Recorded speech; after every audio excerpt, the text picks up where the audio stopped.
Greetings and salutations, comrades. Hope this finds you well. So, a few days back, I want to say October 26th, 26th, marked the 10-year anniversary of the US-led, NATO-led bombing and invasion and overthrow of the Muammar Gaddafi government in Libya, of course, under the guise of, promoting human rights and democracy and, promoting democracy through intervention and regime change, which all, again, is just a huge crock of shit, had absolutely nothing to do with that, everything to do with promoting interests of the U.S. empire and their allies, particularly France in this case. And this article from Richard Medhurst, which I found at the Black Agenda Report, does a really good job laying out, the progress and the achievements that were made in Libya under Gaddafi's rule, how, there were so many great things that the government did there for the people, whether it was providing irrigation and water to the country, which again, a vast majority of it is desert, or making sure everybody had health care. It was also the most prosperous country on the African continent at the time. It is also was the continent's biggest oil producer. Gaddafi wanted to chart, Libya to chart their own path, to decide what was in their best interest, didn't want to be beholden to the US empire, was also wanting to get together with, I want to say, Syria and Egypt, and then also create the dinar, I believe, a currency that would be used instead of the dollar, and also getting rid of the French currency. So that's why, France had to get involved. So these were kind of the big reasons why Gaddafi had to go. Again, had nothing to do with promoting democracy or human rights, because as we see time and time again, the US is willing to partner with some of the most brutal dictatorships and authoritarian governments all around the world, as long as they serve, US empire and their geopolitical interests, whether that's in Saudi Arabia, Colombia, etc. So let's check out this article from Richard Medhurst. He does a good job breaking it down. I don't know if I'm going to read all of it on here, but I highly encourage you to do that, on your own time if I don't get through all of it today. Killing of Gaddafi 10 years ago has resulted in the death of the nation of Libya and the destruction of its people. There's Muammar Gaddafi. I would say Muammar for some reason. 10 years ago, Barack Obama and Clinton led U.S. NATO war crime that destroyed the Libyan state and murdered its leader. Humanitarian crisis and regional terrorism are the result of their handiwork. They literally, through this U.S. NATO-led intervention and regime change effort, literally, the country now has fucking slavery again, right? Muammar Gaddafi led his nation become the wealthiest in all of Africa. Decade after his demise, it is riven by tribalism, terrorism, and slavery, all because the West could not allow an Arab leader to succeed and to chart their own path, right? This was never really an Arab Spring in Libya the way it was in Egypt or Tunisia. Protests were much smaller, and as time went on to show, the biggest players turned out to be extremist groups and foreign actors, each trying to get a slice of the country. NATO's bombing in Libya, support for the rebels seeking to overthrow Gaddafi, had little to do with wanting the country to prosper. Under the guy, again, they were prospering before this invasion. What happened after? The country has been absolutely decimated. Again, before invasion, prior to 2011, most wealthy country on the whole continent in Africa. They literally have fucking slavery there right now. Under the guise of human rights and democracy, yes, anytime the U.S. government, is using those, guaranteed there's some nefarious shit going on behind the scenes, right? The Western military alliance helped murder one of Arab's world's most prominent leaders in order to steal Libya's resources and protect Western hegemony. Later on, as part of Operation Timber Sycamore, the CIA would find additional utility in Gaddafi's ousting, funding Libya's stockpiles of weapons and ammunition over to Syria to arm al-Qaeda and other jihadist groups.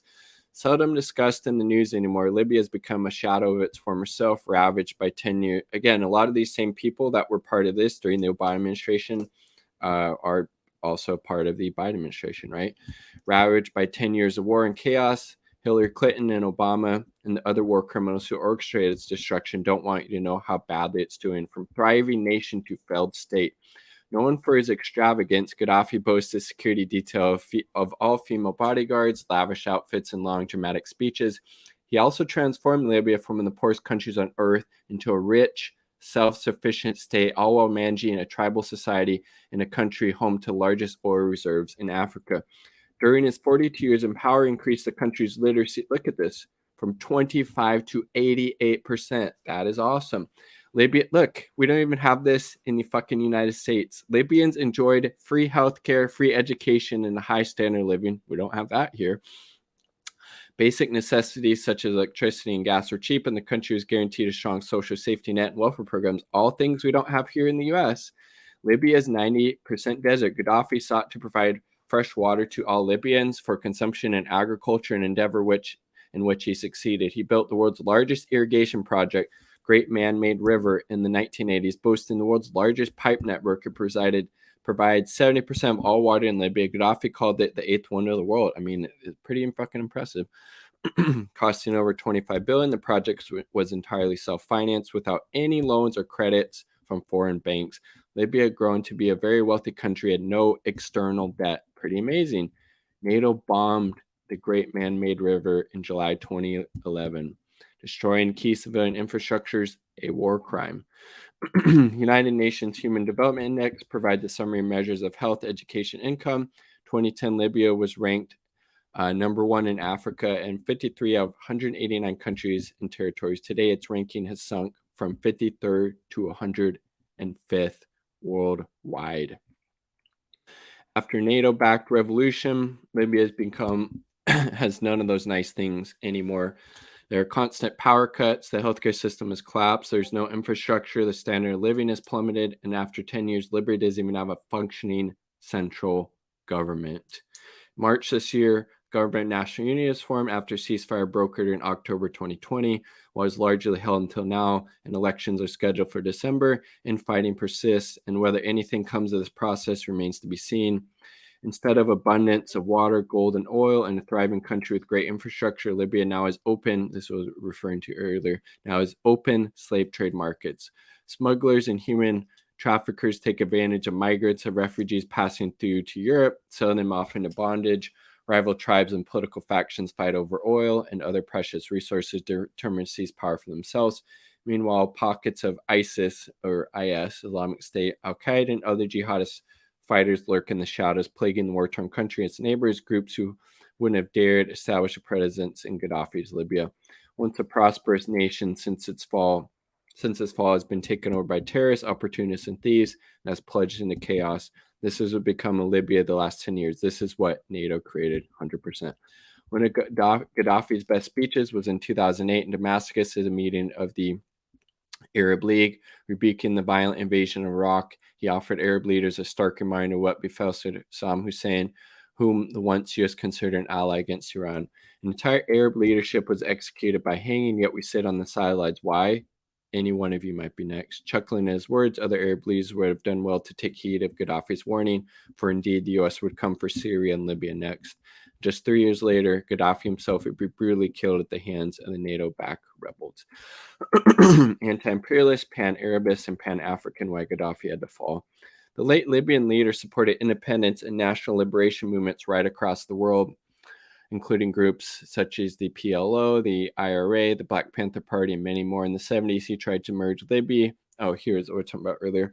Tried to merge Libya with Egypt and Syria to form a united Arab state. In 2009, he proposed that African nations adopt a single currency, the gold dinar. Libyan central bank, which was 100% state-owned, had reserves of 144 tons of gold he intended to use for this purpose.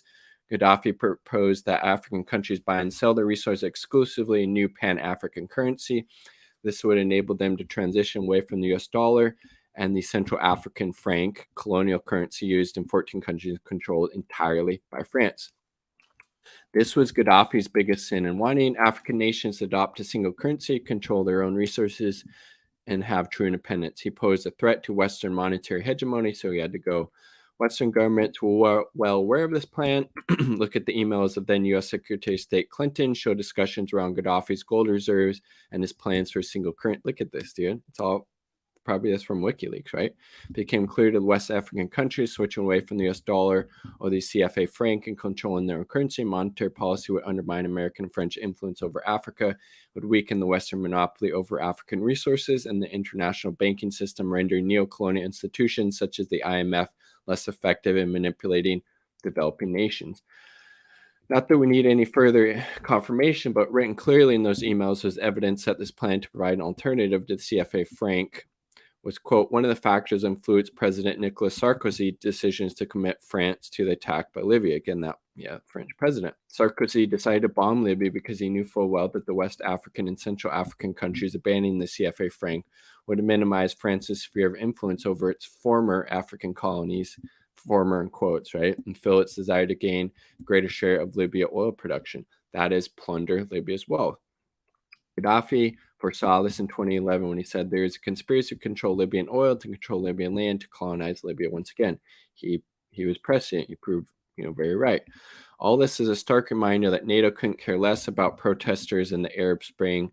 Again, anytime the United States uses the guise of human rights and democracy, watch out, because it has absolutely nothing to do with that. Has everything to do with spreading the interest of the U.S. empire and multinational corporation.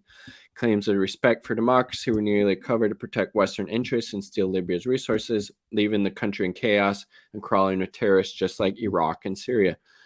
Nothing could be more emblematic of how evil the entire affair is than Clinton literally, jumping on joy when hearing of Gaddafi's demise after he was brutally sodomized, lynched, and executed by NATO-backed route. Yeah, we came, he saw, he died. It's so fucking disgusting, right? Anybody, deserves to, go to The Hague. It's these fucking war criminals at the head of the U.S. empire, right? Clinton, Obama, Bush, Biden, Trump, etc. Rumsfeld, I think he's dead, right? Cheney, killed for his success. Gaddafi was always a thorn in the side of Western colonial interests. His greatest crime was wanting real independence, threatening U.S. and French monetary hegemony and the national banking system. Now people look at Libya and label it as a failed state, but Gaddafi's Libya was not a failed, it was a highly successful one. It was Africa's wealthiest, most prosperous nation, a thriving, flourishing state until the West deliberately destroyed it in 2011. Apologists for Western imperialists love dismissing the achievements of other countries, labeling the leaders dictators, but the truth is Libya, yes, I don't know how anybody could argue otherwise. Libya is much better off under Gaddafi, had oil, gold, water, and resource independence. History is littered with African, Arab, and Latin leaders killed by the U.S. for daring to make the countries better and for seeking to challenge Western hegemony. Gaddafi is no exception. There's nothing the West hates more than an Arab leader who opposes imperialism, Zionism, and wants his country and other Arab and African countries to be self-sufficient. This is why NATO murdered Gaddafi 100%. Richard Medhurst, British journalist born in Damascus, Syria. He has, definitely check him out on YouTube, Press TV, on Twitter at Richard Medhurst. So I just thought that was a nice reminder from Richard in that article. He did a really good job, summarizing like all of the achievements that, Libya, that happened in Libya under the Gaddafi government. Again, free healthcare, the great, that irrigation, giving everybody, water in a country that's 90% desert. And all these other great social welfare achievements, things that again we don't even have in the United States, like a robust social safety net. And then again, they wanted to chart their own course. They wanted to come together with these other African countries, get rid of the US dollar and that French franc, and wanting to chart their own course, chart their own path, a path that would benefit the people of Libya, benefit the people of Africa more broadly. And for that, that Gaddafi-led government had to go, and he paid for it with his life. Hugely disgusting. But again, it's anytime the U.S. claims it's about promoting human rights and democracy, your antenna should go up, and your bullshit radar should be getting pretty fucking loud at that point, because it has absolutely nothing at all whatsoever to do with that. It's lies, it's propaganda. It was in Syria, it was in Libya, it was in Iraq, it's the same thing in Cuba now, Nicaragua, North Korea, Iran, Venezuela, Cambodia, etc., etc. Like the video if you like the damn video. Definitely check out Richard Medhurst guy, Richard Medhurst's work, I should say. Like the video if you like the video. Subscribe for more content. Quick shout out to the 2 Uber comrades supporting my channel. This content Patreon, partner, and Independent Left News. Definitely check them out. They're great users.